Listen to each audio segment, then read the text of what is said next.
Welcome back, Hoops HD fans, to another episode of our Woo-hoo! Bracket Rundown Show. We've got a very full panel tonight. I'm your host, Chad Sherwood, joined by David Griggs. Yes. Matt Zukowski back with us for the first time in quite a while, since I think the preseason. Welcome back, Matt. Below on the second row here, we've got a panel of bracketology experts, actually. We've got both Rocco Miller and John Titel, who are two of the top-rated bracketologists nationally. John Titel is, I think, in the top 4 or 5 nationally. Rocco slightly behind him, but still way up there. And Joby Fort's in the middle, who does our JNG ratings. Those are the number one computer. That's the best computer bracketologist in the entire world, correct? That is correct. Yep. Yeah, For the last 5 years. And then we have I've got- David over here. I've got the number one puppet rankings. I beat out every single puppet out there. And You're also dead last, David. No, I'm not. I think Herbert the Frog disagrees, but Yeah. This is our bracket rundown show where what we do is we do 2 of the 3 steps that the actual NCAA Tournament Selection Committee does. We will be choosing a field of 68 tonight and ranking them 1 through 68. Yes. When our show is done, we're going to actually create the bracket. It's down there. Do not look yet. Yeah, don't look. Our show. Yeah, we do 2 of the 3 things the committee does. We do not do them at all the same way the committee does it for the sake of the show. If we did it the way they did it, we would be here for 4 days. Yes, we do it we do the first 2 steps together at once, very quickly, but we do it on a screen here that I'm going to pull up in about 3 seconds. Should be coming up on the screen. We see a list of 1 through 68 there. What I'm going to be doing is going to each of our experts here and to David and and asking them to give me 4 teams. We will then have a bit of a debate about it, and I will act as the arbiter if there's no consensus and go ahead and make any final decisions, and then we'll move on to the next 4 teams, the next seed line, as you will. Yes. 4 teams in each seed line here, all the way down. We should end somewhere around the 12 line, and then we'll fill in the single bid leagues with 13 to 16 seed lines when we're done. Yeah. Chad, one more point of emphasis, because you always forget this. For the sake of this exercise and for the show, we are not trying to guess what the actual committee will do on Selection Sunday or speculate what they would do today. At least I'm not. Like, this is what we think it should be if we were the committee. Well, and David, that's why your puppet rankings are so awful, because you're guessing what you think you should do. But I won't get into that. I am 100% right at guessing what I think it should be.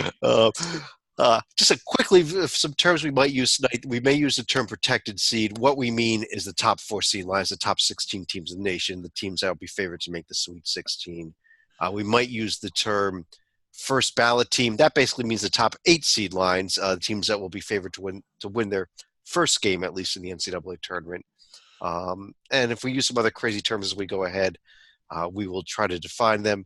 Also, as we fill teams in here, you see there are 4 columns after the spot where we're going to fill team names in. Net is the NCAA's net ranking. POM, that's the Ken POM rankings, which is one of the top other metrics out there. SOS is a team strength of schedule. And the J&G ratings, Joby, those are your ratings. We're going to have them on the screen tonight with us. So you can give us a little insight into them, too, as we go ahead if need be. On that note, though, Joby, why don't you start things off? I know you missed our show last week, so why don't you tell me who the top 4 teams are? The one line for me is a little easier than the other protected seed lines, as a matter of fact, so I'll do it. Baylor. Start off with the Baylor Bears. Best team in America. I believe it. Oh, way overrated. Zags. Let's go the number 1 team in the polls, number 2 in your hearts. I'm going to say the undefeated San Diego State Aztecs here. That brings some debate. But Rocco's selling the banner up there. Yeah, and then let's round out with a very strong depth of the Kansas State. Well, this is an very interesting. Joby, I got to ask you first of all, Gonzaga. Your computer rankings have them number 8 in the nation. Shouldn't even be on this line or even close to this line. Well, Gonzaga, because of the conference they play in, have not collected a ton of wins against teams in the field, which is a factor, et cetera, for a lot of folks. But I will say I'm in the top 2. They are in the top 2 lines, which is better than most computer metrics that are resume-based. As you can see even KenPom, which is not resume based, it's based a lot of projection and efficiency based, it's very similar. And the net is within range of me too. I expect as other teams take losses, if Gonzaga continues to win, their ranking will go up. If Kansas takes, for instance, takes another loss, a random loss at Texas or something, and or a loss in Waco, actually, it's probably the more realistic one. Those losses will accumulate and allow Gonzaga, who will continue to win against, which is not a extremely poor WCC, to have a resume that probably will rise them not to number one, but up from that 8th spot. One of the things about Gonzaga this particular year, it just seems to me that when you compare them to previous seasons, their out-of-conference schedule certainly had some heavyweights on it, but it wasn't like 8 or 9 really tough teams in like 6 – I mean, by the end of the year, they had played about as many top 25 teams as someone in a power conference would or close to it. It didn't seem quite as tough. There's only one surefire team in the field that they've beaten, though. A win at Arizona is extremely impressive. And Arizona most likely. Well, Oregon, that's pretty good. Will most likely make our field. Yeah. But it's but Oregon and Arizona are really the only ones in Rocco. Yeah, we'll discuss your Washington Huskies. They did play them when they were at full strength, though. But look at that Baylor profile. Matt, let me bring you in here on this idea of Gonzaga. I got the team sheets up now. You can see wins are in the blue on the left column for the two teams on the board here. Losses on the right. Remaining schedule is the third column, and a lot of the other metrics are up here on the top. KPI, a metric that's on the NCAA team sheets, at 23 for the Zags, way down there. But Matt, what is your thought on Joby's one line? And do the Zags and do San Diego State really belong up here? The Zags definitely do. I had a clear top 2, Baylor and Gonzaga, in that order. I think the Zags definitely do, because not only they're 3 good wins, they're all away from home, which I think is a little bit of a differentiator. Yeah, road wins. I think they do that. I had San Diego State on the 2 line, but I actually toward the back of my 2 line. Now, the team having to replace them is going to be one of our most befuddling ones, I think, all year, and that would be the Duke Blue Devils, because they're amazing in the metrics. They've got some real nice wins away from home with Kansas, Michigan State, and they have the not great losses. Although SFA, I think that's actually – I probably have less on that than I do the losing at Clemson, even though I know conference game, and it's technically still right around quad 1, quad 2, but – Rocco, I probably like the SFA team better than I do the Clemson one.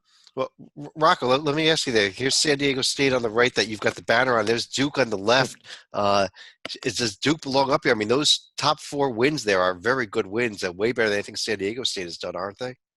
They're better wins. Hard to dispute that. I think if this were the situation at the end of the year, of course, if Duke were still only at 2 losses, they would have a ton of more good wins, having the opportunity to play the Florida States and the Louisvilles of the world.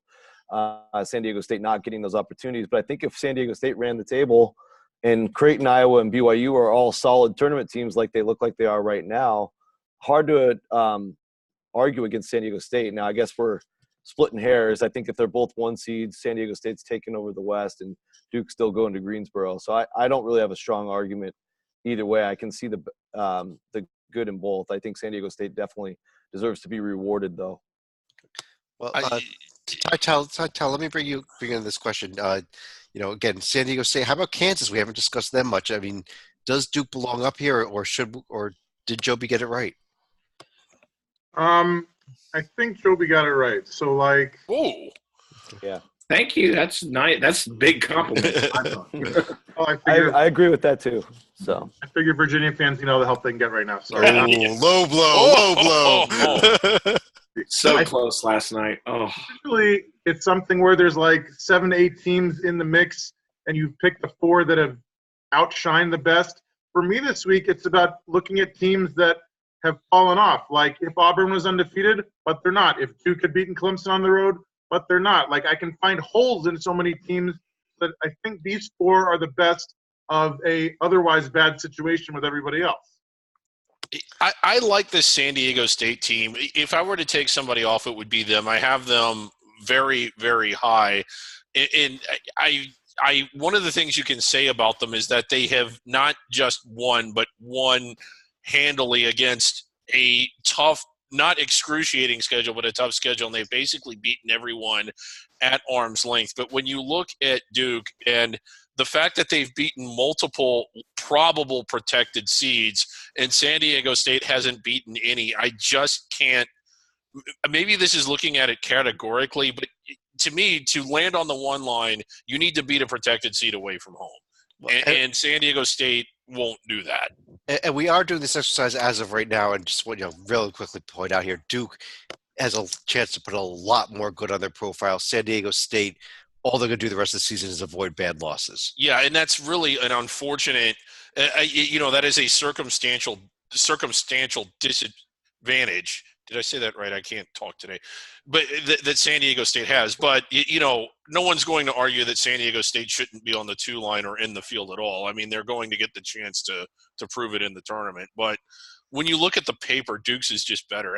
Kansas on a neutral floor at Michigan State, that's a little better than BYU and Iowa and Creighton. But San Diego State is good. And the other thing is they're beating teams by double digits that are good. And off that out of conference. I think BYU is the only one inside of 10 points of all those, that Iowa Creighton. Yeah, and it's hard to win at BYU. It really is. Well, I'll tell you what, we could probably do about another hour on the one line, but we do have another 15 more lines to get through in the show. So I think that Joby, you nailed it with the one line. It seems like the consensus is there. So Matt, why don't I run over to you here for the 2 line? Give me the Joby, if Chad agrees with you, that's a sure sign that you got it wrong. Actually, Tytel agreed with him, so. I'll definitely have Duke as my top 2 seed. Yeah. I'd have Butler. I'd have West Virginia. And I'd have Oregon. Butler, West Virginia, and Oregon. And just as a quick note, we are recording this around 9:50 p.m. on Thursday the 16th. As we are recording this, Oregon is in a tough road battle at Washington State, but we are not factoring that in unless it goes final before we're done tonight. We might do an on-air scrub. But, Rocco, what do you think of those 4 teams on the 2 line? I completely agree with Matt. That's the same order I would have them in for these 4 teams. I've had West Virginia and Oregon 7 and 8 since last week. They've done nothing but improve that status, and teams like Auburn fell. So makes it even more of a sure decision for me. Tytel, you want to disagree? I don't want to disagree. I do want to have Florida State under consideration. Yes. Mine just look like they're very, very. Yeah. Now who's Tytel agreeing with? Yeah.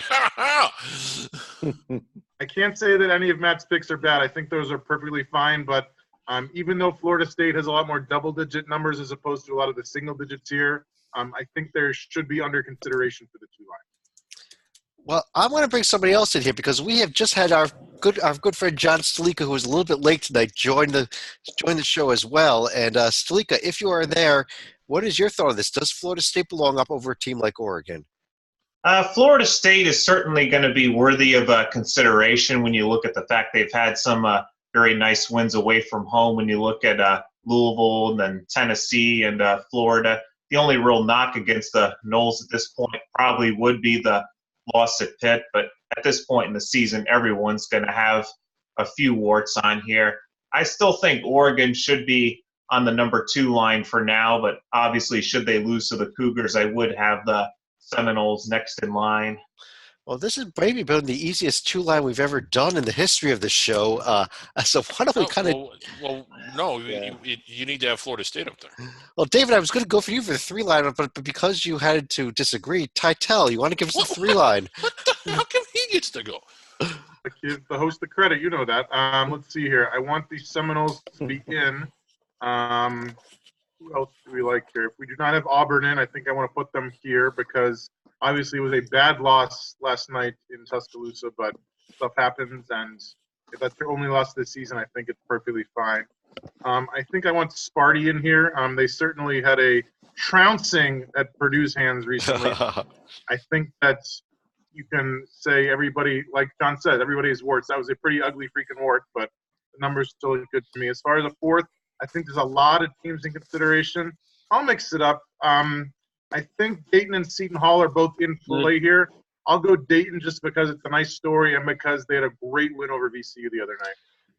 Joby. Go ahead. Yeah, Joby, can I get your thoughts on that, especially this Auburn profile? Your J&G still has them as number 4 despite the loss.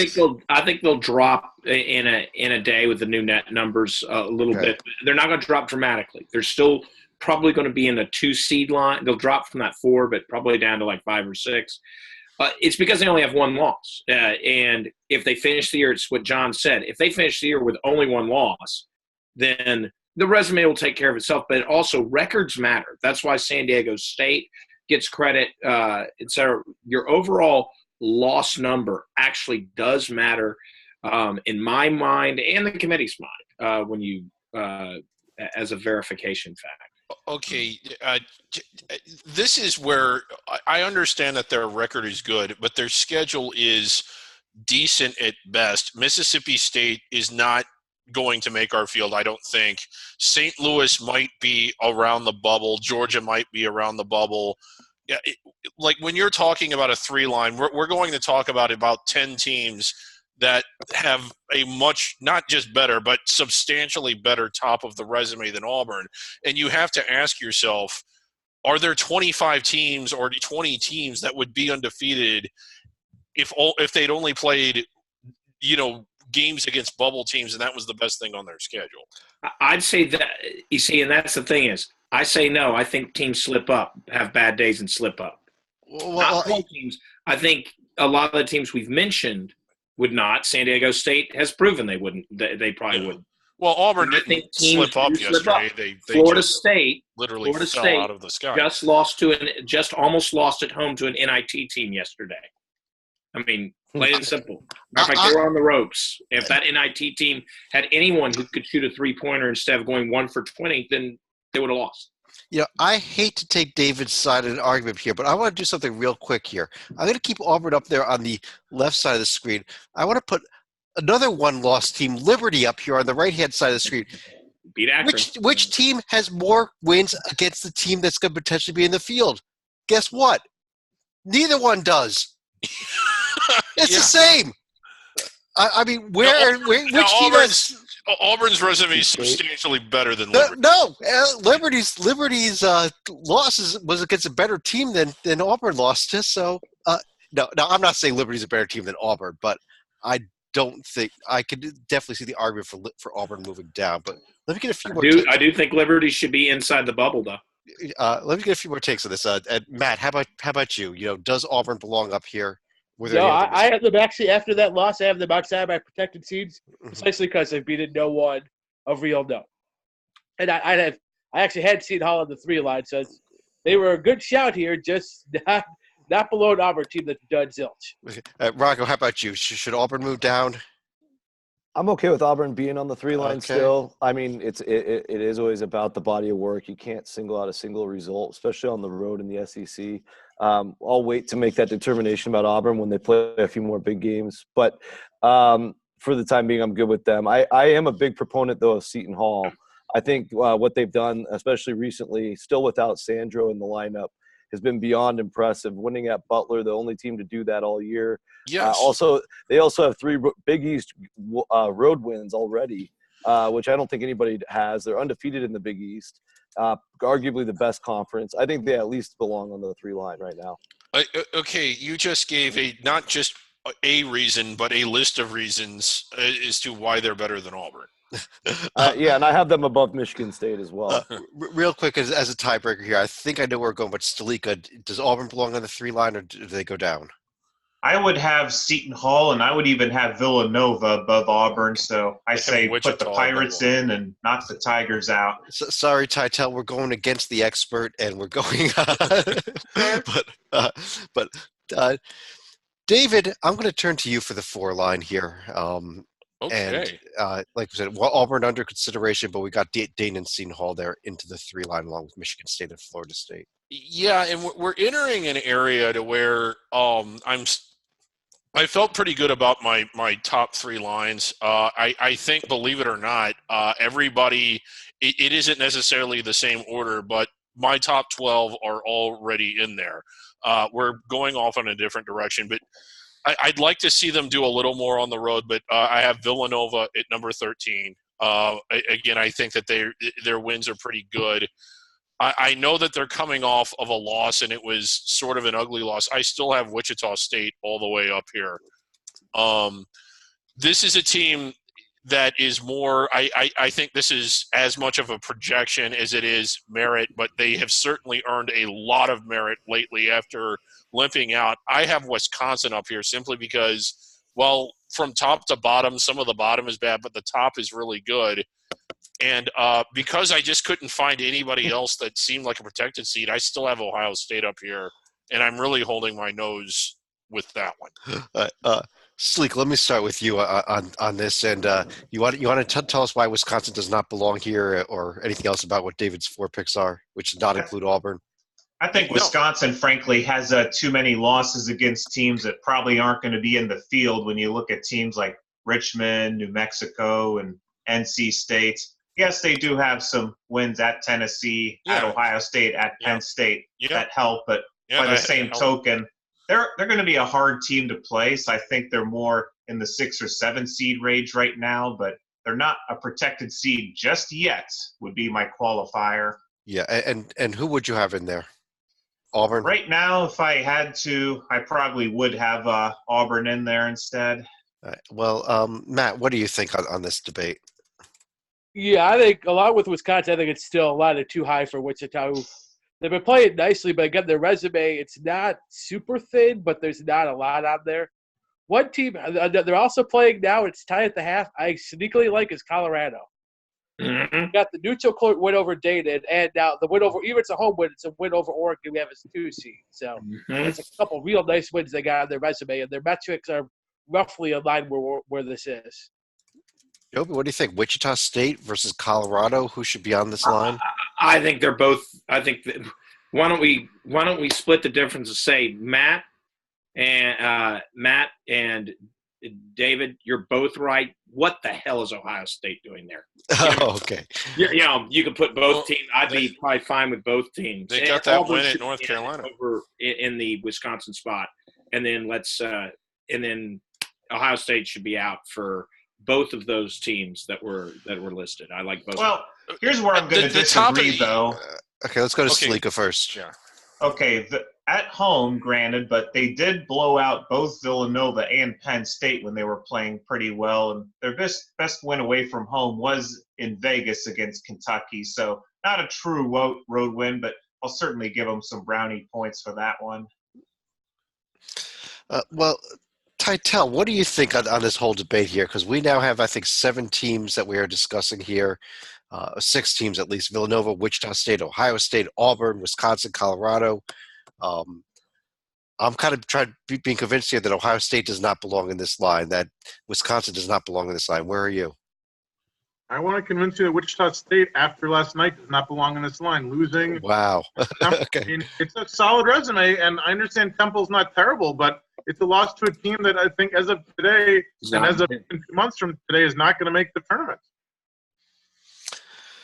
Well, Rocco, do you want to step in here, because other than Villanova, I've heard every other team does not belong in this line. No, they all belong on the line. It's time to move on.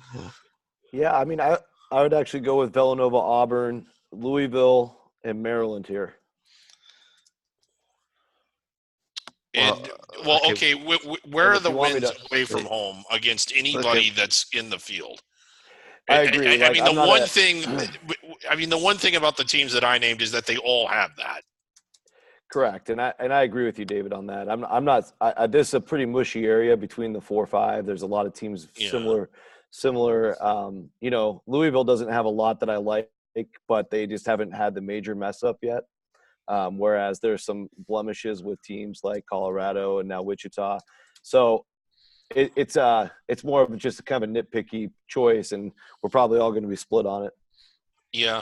Well, like when you look at Maryland's like top 3 or 4 road wins, you realize that there's none. Yeah, Louisville does have the road wins. They're not great road wins, but they're Pitt, Notre Dame. Hey, they add up. Yeah. And two of those three I do believe will make the NIT, and you can laugh, but beating it, there's a reason why the net goes all the way to 75. They're trying to grab road wins against NIT level teams. I think you're going to see as the ACC schedule goes on that Pitt, Miami, Notre Dame, two of the three will make the top 75. They'll become tier 1 wins. Yeah, and Maryland, in their defense, all their losses were true road losses. They did beat Marquette down in Orlando, which, yes, it's not a true road win, but it's on another court. And they won that tournament with Temple and Harvard as well in that tournament. So Temple did beat Wichita State as well. So. But so it looks a little better today. Yeah, and it's just and again, like no matter what prism you look through, the top 2 or 3 lines you're going to have. I think all of us will have 10 of the 12 the same. But like at this point, I just think, in my opinion, as a committee member, you need to win on the road. It's not hard. It's way hard. Well, we do need to get moving on here. So I am going to make kind of almost an arbitrary decision. I'm going to go with Villanova, Auburn, Louisville, and then we've got 4 teams left. We're going to flip a coin real quickly. Matt, give me the 4th team. Of that, actually, Maryland highest. Maryland said one high to Colorado. And Maryland. I think Rocco, we end up good with your picks here on the line here. I know David's not going to be happy about it. No, I should. But Rocco says since you're Louisville, Maryland made the 4th line, why don't you give me the 5 line also? All right. I guess it's time for Ohio State. It's time for Wichita State. I lost. Ohio State fell off the board entirely, but there they are back in. Okay, Wichita State. It's probably time for Colorado. Okay. And man, this doesn't. None of these feel good. I'm down to Michigan or Wisconsin. I guess I got to stick with Michigan, which either one I don't feel good about. Michigan or Wisconsin. Needs a road win. Let me get some other thoughts on those. Bahamas counts, right? Count the Bahamas. Matt, let me start. Let me start with you. Do you like these 4 teams here? Yeah, actually, this is pretty much where I have. It's still a line higher than I had Wichita, but given some of these other alternatives, I'm looking at my board. I'm not going to be arguing that hard for them. So I'm actually I kind of like this 5 line. How about you, Tytel? Do you like the 5 line? A lot more in the 6 line because it's going to start getting ugly with a lot of teams who've lost this week. I would throw Stanford under consideration. Good. Certainly winning at UCLA is nothing to write home at this year, Rocco, but I think that their numbers are at least decent. The strength of schedule, obviously not so much. I don't have a problem with these 4, although the best part of doing these things live is that if Colorado loses to Arizona State in an hour, then I think they go down. Yeah, true. We're keeping an eye on these games here in Oregon as we speak. Is down 8 at Washington State also. But let me get one more opinion on this. Joby, what's your thoughts? Is there anybody else that should have been up? I think in order to avoid hate mail from Big Blue Nation, I think Kentucky. I would have Kentucky over Michigan in this spot, I like what Kentucky has. They're inconsistent. I get it. They're kids, but Michigan has not been just amazing since the tournament. And the North Carolina win's looking worse and worse by the day. I think Big Blue, Michigan State on neutral court, Louisville in a big rivalry game. I'm going Blue Nation. I'm not certain, I mean, I guess they've run one of the road, which Michigan has not done, but only 1 road win. But it's a team we're going to be talking about too. I mean, we will talk Georgia. I'm not saying they're in, but they'll make that little under consideration list. I went back and forth between these 2, but what tipped it for me, and I literally have them one in front of the other, was Kentucky did have a road win. Kentucky did have a road win, but Kentucky has a pathetically bad home loss, David. True. Well, Evansville. We could do an hour show on Evansville. That might be a Kyle Anderson topic, but and not just the Kentucky game. Yeah, I know. But fair enough. I'm not offended either way. I think we're going to leave this as it is, and I'm going to go to Stalika for our 6th line. We do have Stanford, Wisconsin, and Kentucky all under consideration at this point. So I'm going to go ahead and make a few marks right here. Normally, I would have had Kentucky on the number 5 line, but because Angry Frank did a little sabotage on their profile, this is where I would have Kentucky right here. And Okay. I think it's also time to go ahead and add Penn State as well. Granted, I know they're on a 3-game losing streak, but a win at Georgetown, a true road win, and also sort of a quasi-home win against Iowa, that's also going to help their cause. I would have the Stanford Cardinal in here that we had mentioned. And then fresh off their win against UC tonight, I'll go ahead and add the Memphis Tigers as well. The Memphis Tigers coming in. So you still don't have David's Wisconsin team in that he wanted in Wisconsin five is better lines than higher.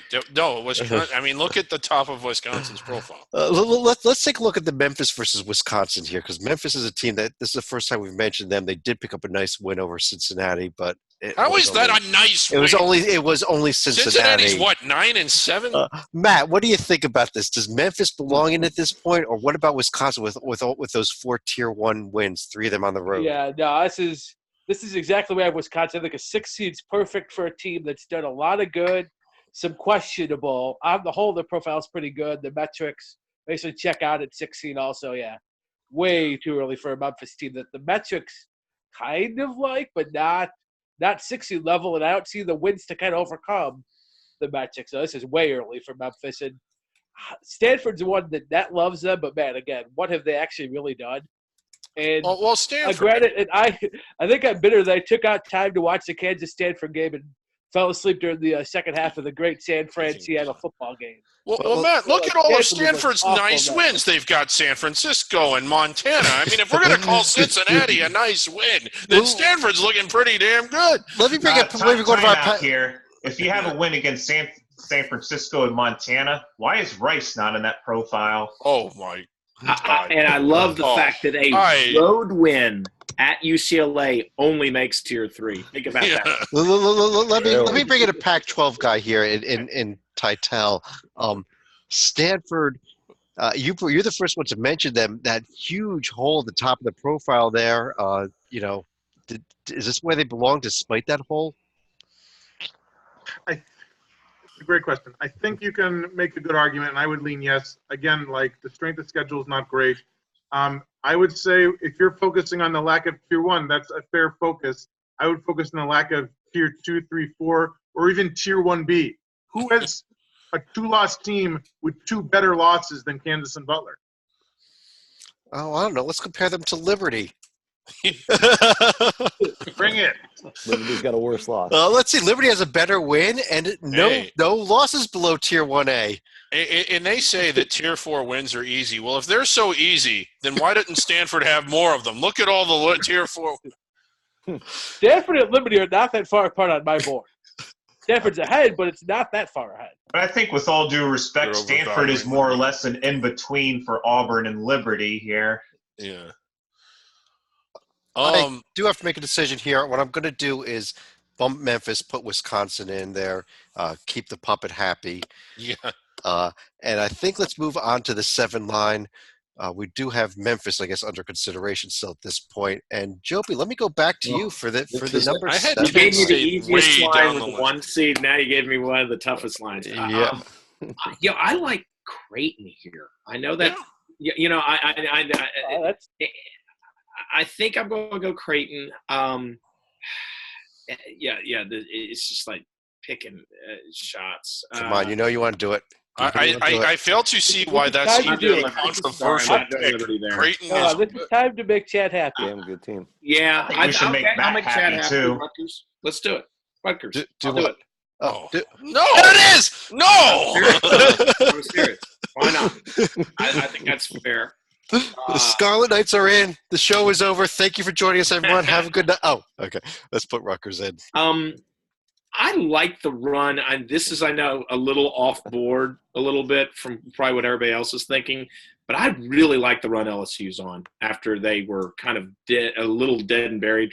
It's a little bit of recency bias on them, but I do like what they're doing there. So I'm going to go LSU. Should I make another panelist happy with Matt? But objectively, you could take a few teams ahead. Yeah,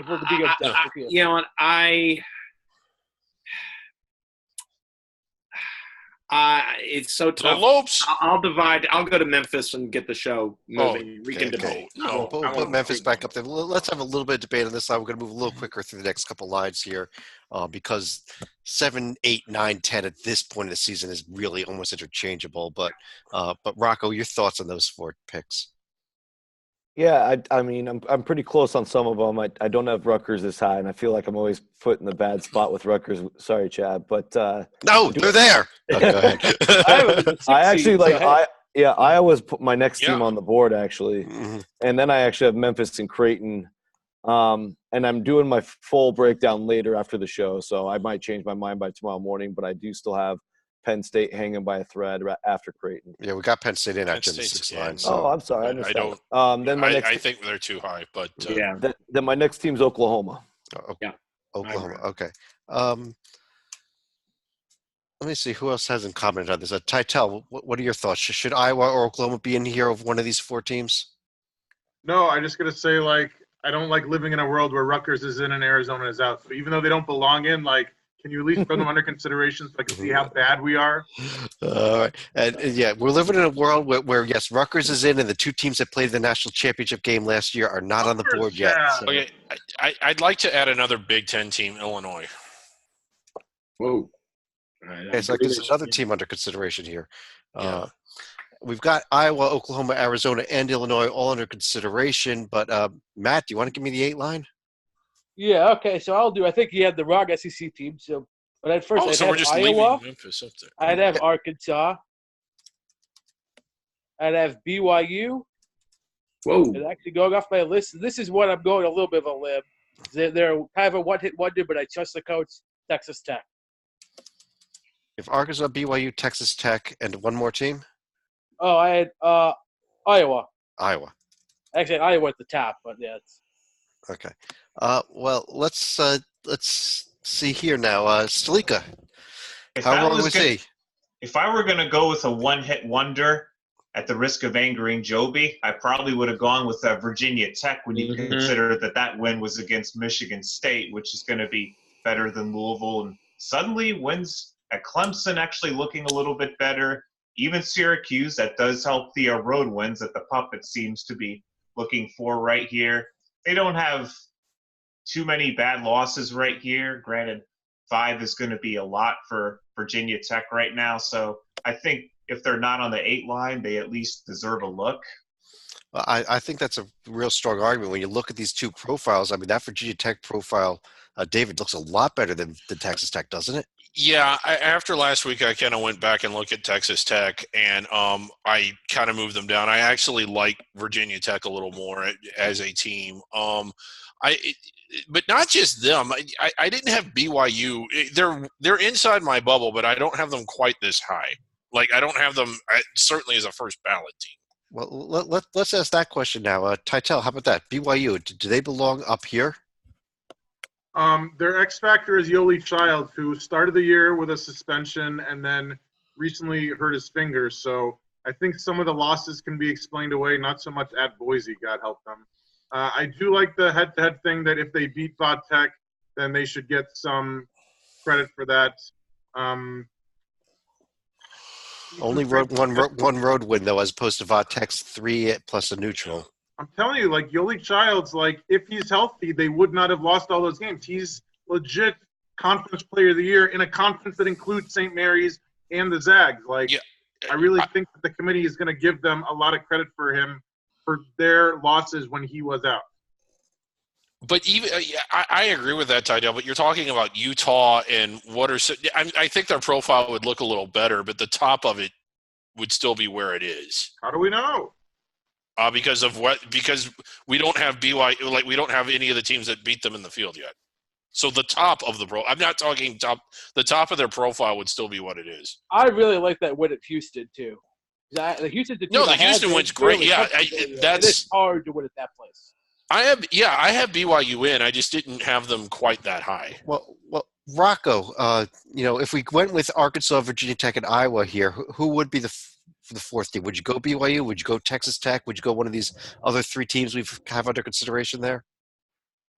Yeah, I mean, I'd have to stick with Oklahoma. They're still the highest team on the board at this point for me. We haven't Virginia Tech. Virginia Tech. I think with their strength of schedule, as horrible as it is, you got to put them in here on the 8 or 9 line, or they're not in at all probably because they won't get one of the last spots. That 317 non-conference strength of schedule for Virginia Tech is pathetic. I have it as an 11 seed, so. But Oklahoma and Rocco's point has been proven out over the years. You can get away with the strength of schedule and get to the 8, 9, 10 spot with something in the 300s. But if you are right on the edge, NC State being Exhibit A last year, but there's other examples through the years, Syracuse, etc. You are in trouble and out. Virginia Tech, I do agree with everybody, is high enough to be ahead of that dangerous spot, but they better watch out if they slip up more often, like lose to an NIT team at Blacksburg, just like they lost in Charlottesville to an NIT team. Well, Tytel, let me go back to you for the 9 line now and give you the chance to put your own team in the field. Put them in. I think that we're going to hold on to beat Utah. I understand that, I don't know if we could if they could beat the 5 of us on the road, but they're a young team and they're playing great tonight on offense. The defense is still not going to get them far in March. And look at that 16 net, which just seems out of whack entirely. Well, some would say that's in line, and the GNG's out of whack, but I see it. They beat Illinois, and Illinois's got good numbers, so I like them here. Using the Yoli Childs argument, let's get BYU in here. And I agree that Texas Tech should be in the mix, so I'm glad that Matt brought him up. I'm just not seeing it right here just yet. Well, it should be in consideration right here. And I don't know if anybody else who's head and shoulders above. I can't believe that I can't explain Virginia and I can't explain Georgetown because they were so different last year and now they're so there. I know Virginia doesn't belong here, but I want to put them in because how do you fall off from champ to play-in game? Losing to Boston College. The NBA. So is Virginia your choice here? I know it's terrible. I'll put them in and let everybody else decide to take them out because. All right. You know what, Joby? Does Virginia belong here? No. Here's the thing. If Tytel had a time machine and we could somehow prevent Florida State from guide one of those 3-pointers in, that Virginia missed and they beat Florida State, then yes. We'd be talking right here because that's a hell of a win, a road win against a protected seed. Virginia doesn't have. I mean, look at those wins. There's some wins against the field there, but it's the tier 3 losses. So there's a win against the field there. Yeah. Virginia is in a situation. I think Arizona State's going to get very serious consideration, especially as they're playing Colorado right now. Virginia's in a situation that caused us to discontinue what would have been a hilarious running joke. Yes, but let's let me, Salika, what are your thoughts on this, and who should the 4th team be if we're not going? Is it Texas Tech or is it somebody else? I think we need to get Matt's Marquette team in here because I look at their overall profile. They are 12-5. Their best wins are going to be at home against Purdue and Villanova. Even wins against USC on a neutral floor, Kansas State on the road, and ripping Xavier's manhood away. Those are certainly going to be nice wins for the Golden Eagles. Yeah, I agree. I think that's a real good pick. Matt, you want to say two thoughts about your Marquette team? Yeah, I think this is 8-9's right where you belong. You didn't lose at home. If you didn't lose at home to Providence, you might be a couple of slots higher, but 8-9's pretty fair. Yeah, and the most important point, Matt, is that your team is ranked below Scarlet Knights. I had that on my board, and it was by about 10 spots. So, I was arguing with your guys on the 6 line. In fact, looking at everybody else on the panel here, my school is the highest ranked of all of our schools. So I'm leaving. I think Hal just froze over, but on that note, David, right? Jesus Christ! How is that happening? Oh no! David, you want to give me the 10 line? Not after that. Oh, God. Okay. The team that's been hanging out there forever, I have Texas Tech as the next one in. Everybody's going to have some warts, but like when you look at sort of the overall body of work, I had Georgetown here, Purdue, and this one's going to be crazy, but like when you look at the Big Ten and you look at how hard it is to win on the road in the Big Ten, I had to take a team that's actually winning some Big Ten road games, even though they've been struggling lately, and that's DePaul.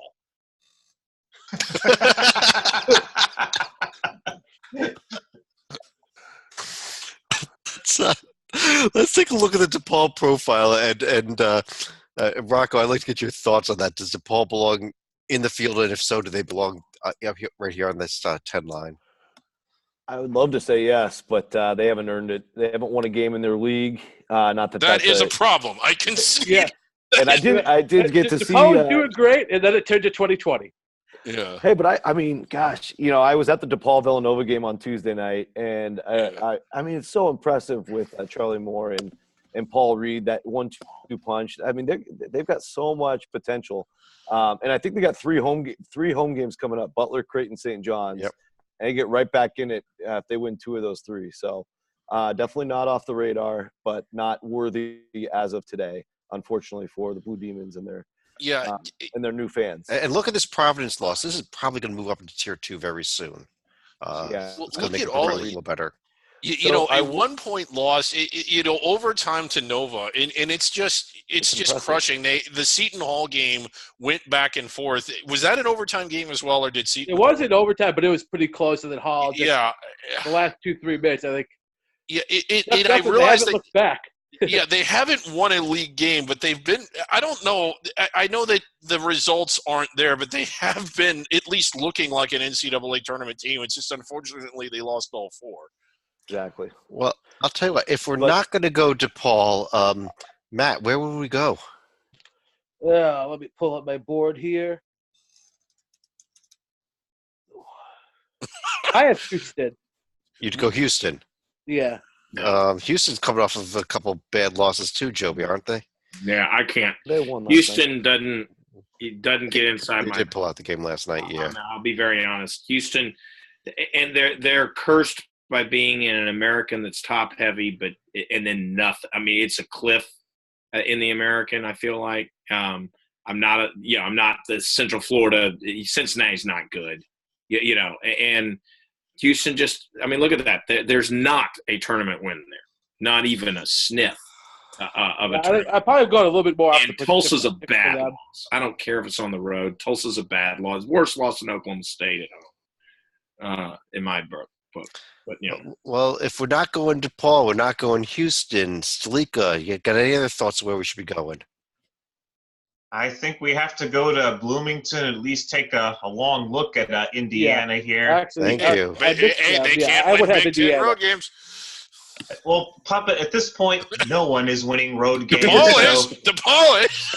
I have to at least give the Hoosiers some credit for beating Ohio State and Florida State, and even, I guess, a quasi-road game against UConn and Madison Square Garden. I can give a little bit of points for that. I'd like to comment. I actually had Indiana over them because I had Indiana at 33, so I'm like, I think I must have thought they were already in the field. Yeah, no, I like that Indiana pick. I think that's where we should go, and we do want to keep things moving because we're starting to run out of time. So, Rocco, can you give me the 11 line? We do have Virginia, DePaul, and Houston under consideration at this point. Okay, yeah, I'll start with Houston. Okay. You're putting Houston back in again. All right. Yes. And I will go Northern Iowa.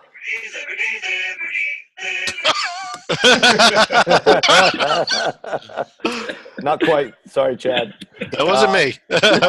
I'll go with the Florida Gators next. Okay.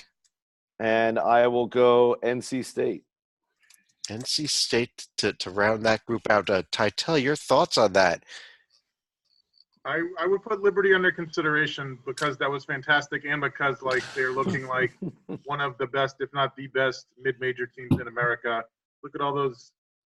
Don't look at the strength of schedule. Look at everything else. I think that I haven't watched Northern Iowa enough to know if they're legit. Obviously, you haven't watched them barely pull out a bunch of wins against teams that they should be blowing out. So yeah, I'm sure nobody wants to play them who's on the 6th line and stuff. So I think that's fine. And nobody else is jumping off the page to me that has to be in now. Like, you can have St. Mary's under consideration, I think, but it's just a exercise at this point. Yeah. So you agree with him that Houston belongs in? Yeah, I mean, Okay. I hear you of that they're trending downward, but that's because they think we're like in the 8-9 line. I don't think they were like on the cusp and are now out. I think they're still in the mix. Okay. I had Florida way out, but Well, let's bring up Florida here because I kind of agree. I think Florida is right here, which is we are on the bubble. We are on the teams that are barely making it to the field. Quick look at the Florida profile though, and Matt, does Florida belong in? They don't have anything in tier one, but they've got a lot of tier 2 wins and no bad losses. Yeah, actually, this is basically where I had Florida like 39 or 40, so this is Okay. good. I was really rolling with Rocco until he mentioned NC State. We're doing great. And the team, I think we were talking them even before the show. I'm bringing up the Golden Gophers. Did NC State I am lose pulling a Kyle this Lamb week? trying to get a 12th Big Ten team in here.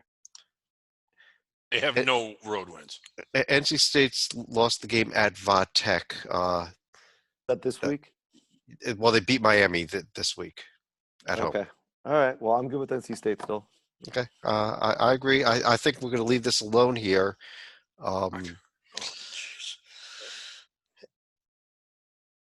And really, I can defend that.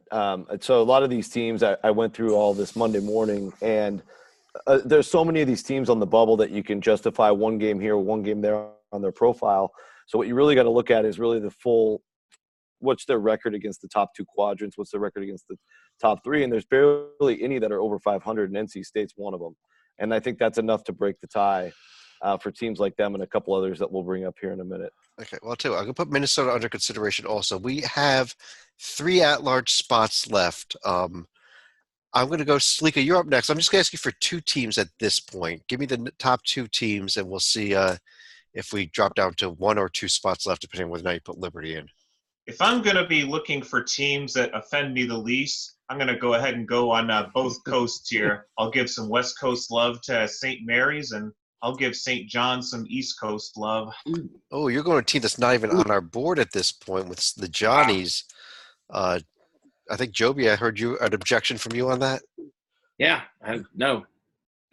No. I mean, with DePaul sitting there, I actually like DePaul more than I like the Johnnies, to be honest. Right. Yeah, I don't love either, you know, but I definitely like it- DePaul more. Yeah, I know St. John's beat DePaul, but as I remember, but I'm more in the road wins against the Big Ten crowd, and we'll see if DePaul's record evens out in the Big East. At this stage, we're early enough in conference that 0-3 or whatever they are is not going to. 0-4. Oh, if their record evens out in the Big East, they will be solidly if they wind in. up, but if they wind up, I know conference record and a definitive thing within it, but yeah, if they wind up whatever it would be 6-12 in conference, that's a problem. I need to see it first though, so I'll go DePaul. Yeah, if you're going to go with a team that's 0-4 in the Big East, I'd rather go with a team that's 0-4 in the Big East with those big road wins than a team that's 1-4 in the Big East without any big road wins. So I'm kind of with you on knocking the Johnnies back out here. And I'm serious on Liberty. I'm serious on Liberty here. Well, let me ask Mr. Titella, is Liberty the team that we should be putting in here then? I like Toby's argument. Yes, I do. Okay, we're going to put Liberty in. Unfortunately, that doesn't actually get us another. We still have to put 2 more teams in because Liberty would be the automatic bid winner as the top team in their conference. So, Rocco, let me. Is DePaul in or not? DePaul is not in yet. We have Virginia, DePaul, the the Johnnies, and Minnesota under consideration. We left St. Mary's in. We put Liberty in place of St. John's. Let me go actually to Matt. Matt, why don't you give me the next team? Let's go with one team at a time here for these last 2. Because I have them up. Minnesota is my top remaining team. So Okay. Minnesota. Okay. David, Minnesota, do they belong in? I don't think so because of no road wins, and I mean 0. I do have a team that I have really high up that isn't on the board, and I realize it's a lot of empty calories, but if we're going to take empty calories Liberty, why not look at the Beavers, who have beaten some teams that we already have in the field, including a win at Colorado? All right, Rocco, what about the Beavers? Do they belong in? Got to go back to that non-conference strength of schedule point that we made about Virginia Tech. They're in the high, mid 300s. It's just a non-starter for me. They're going to have to get a couple big wins on the road, and they got a chance tonight at UW. So we just put Liberty in. Well, they're going to win their conference. That's fine. Yeah. I'm a little bit. My next team up is VCU. I know they've lost 2 in a row. I'm okay with them losing at Dayton. They should lose at Dayton. The home loss to Rhode Island's a little bit of a yellowish red flag, but I still think overall the profile can hold up against my next couple teams. They would be my next team, I think, after Minnesota. Let me put Oregon State and VCU on the board here too. Let me go over to Titel. We're trying to figure out 2 more teams here. They should be loading any second now. We should be getting VCU's profile on the right there. What about the team I just pulled on the left here, USC? I like them too. Did everybody forget about them? No, they're They're my next team after VCU. Yeah. Titel? I did not forget about them. I'm hoping that Arizona can have some decent success against them because God knows we're going to need all the wins we can get. I have VCU waiting on the list. I'll defer to Joby, not to keep pushing the Who's, but how great would it be to see the defending champs in the first 4? It would be hilarious and fun. Can we get them against Texas Tech there? Yeah, it'd be funny to play VCU or Oh, that would be awesome. Yeah, but no, the better team. I'll be honest. A team Virginia beat. There's a number of teams. Your under consideration board is just a mile long. USC's my favorite out of everybody sitting there. But I like Georgia. I like in this spot. I like Georgia. I like Arizona State. Sorry, Titel. I know that's heresy, but there are a lot of teams that I think these one-hit wonders or et cetera or haven't done a lot bad, like a Richmond. Yeah, they beat Wisconsin. Let's talk. That sort of thing. I'm going to put those 2 profiles up here also, the Georgia and Arizona State. We've run out of room on the under consideration board. Don't know where to put them at this point. Stalika,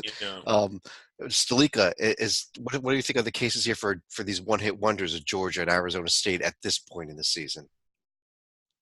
I think if I had to compare the 2 right here, I would probably give Georgia the slightest of edges. Not only the win at Memphis, but they also get a win at home. Would you even put them in the field, though, Georgia?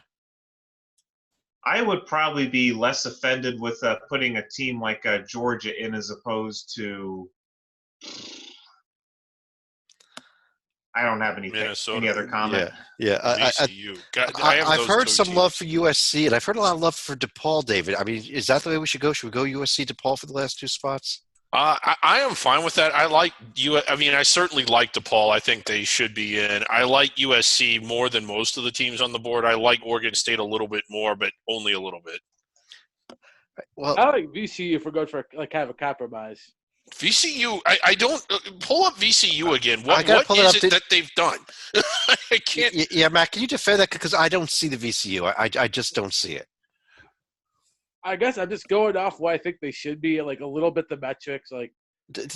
One win against the field and was a home win against LSU. That's what we go Arizona State. We got to put them in. Well, but I'm not putting Arizona State in. When you go with DePaul, they got the win at Iowa. They got they've got the road wins.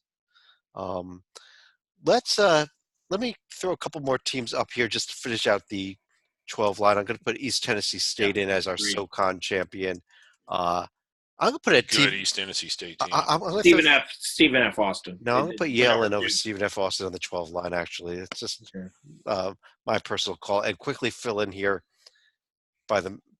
magically fill in the 13 through 16 line, starting with, I think, Stephen F. Austin, Akron, Louisiana Tech, Colgate. If you're a fan of these teams, we do cover them. It's on the Under the Radar podcast. Right. So. William and Mary getting their first bid ever, despite being in D1 since its inception. Congrats to them. All the way down to Norfolk State at the bottom there. But on that note, I want to run through each of you here.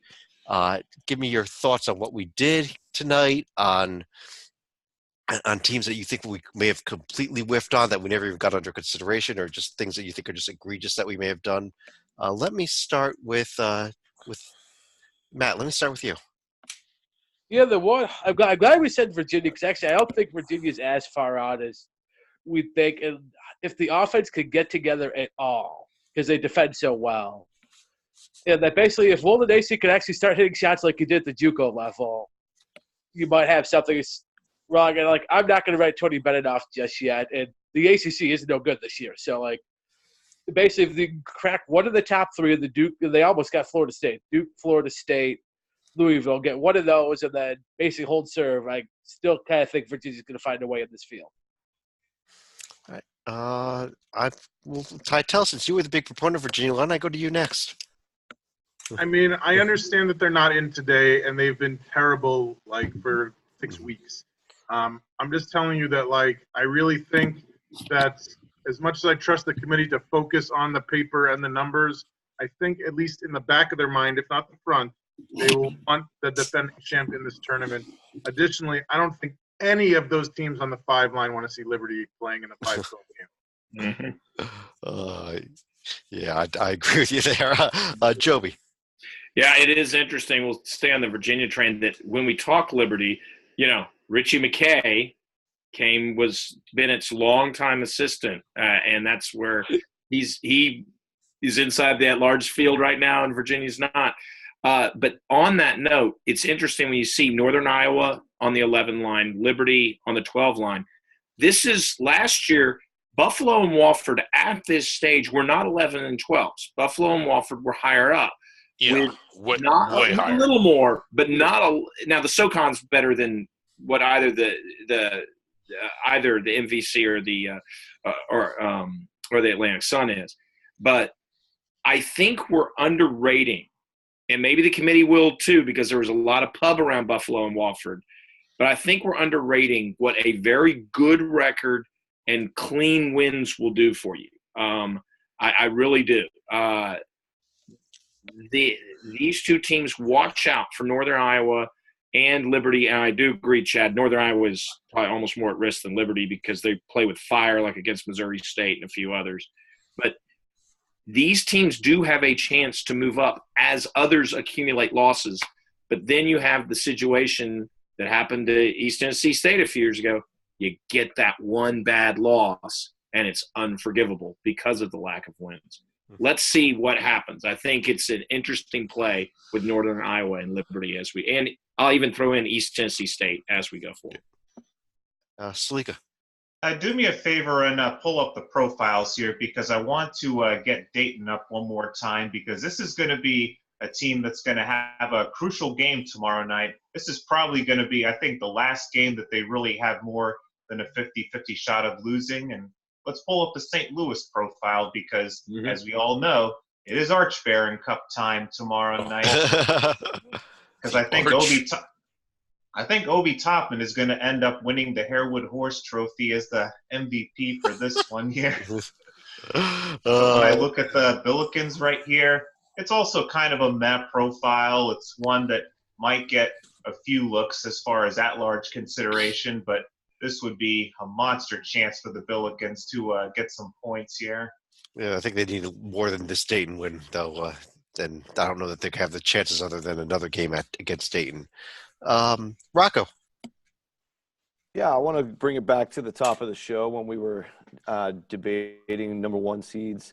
I think it brings up an interesting situation that will continue to persist all season as long as San Diego State stays undefeated and Gonzaga doesn't take any brutal losses in the WCC, and Oregon stays in the top 2 seed lines. I think it's a really interesting scenario, because if you're San Diego State and you're behind Gonzaga, you actually would probably prefer to be a 2 seed and stay in the West than be a 1 seed and sent to the Midwest, perhaps with Butler in Indianapolis with you, or maybe with Duke being in the same region in Houston. So that's something to monitor if they end up staying in the situation. I think odds are, a Baylor or Kansas wins the Big 12. You get Duke probably win the ACC, and a third team emerges maybe from the Big East, like a Seton Hall, to take one of those opportunities away from San Diego State. But something to keep in mind, because as an Aztec person, you would want to probably just be the two in the West, given the choice. And that would actually, in this situation that we put together, this would actually make Oregon fans very happy because they would be staying in the West because of the fact that San Diego State jumped up so high. Yeah, I guess. Yes, Oregon is in the process of staying in the West right now. There is it'd be interesting, an undefeated San Diego State team versus this Gonzaga profile, because I think I would like the San Diego State profile at the end of the season better than Gonzaga if that happens, even if both teams win out. Gonzaga, would that mean wins in both St. Mary's and BYU? It would, yeah. Well, they're playing all those games in February as well. Gonzaga's February schedule is completely loaded. So we'll see if they can survive all those. They haven't played like the dominant team they were last year, so we'll see. Well, David, you want to finish the show out? Yeah. What was my final thought? Oh, yeah. Just what was my final thought? Well, I can't. Yeah. On that note, let's just. But yeah, kind of like what something that Joby was saying earlier. Like it's. Last year, it seems like we had a lot of teams from the under-the-radar conferences, and I know we made this comment the other night, that were inside the bubble, and we actually had two, not one, but two land in the top half of the bracket last year. And it seems like less Gonzaga, just as a note, But the West Coast is a multi-bid league.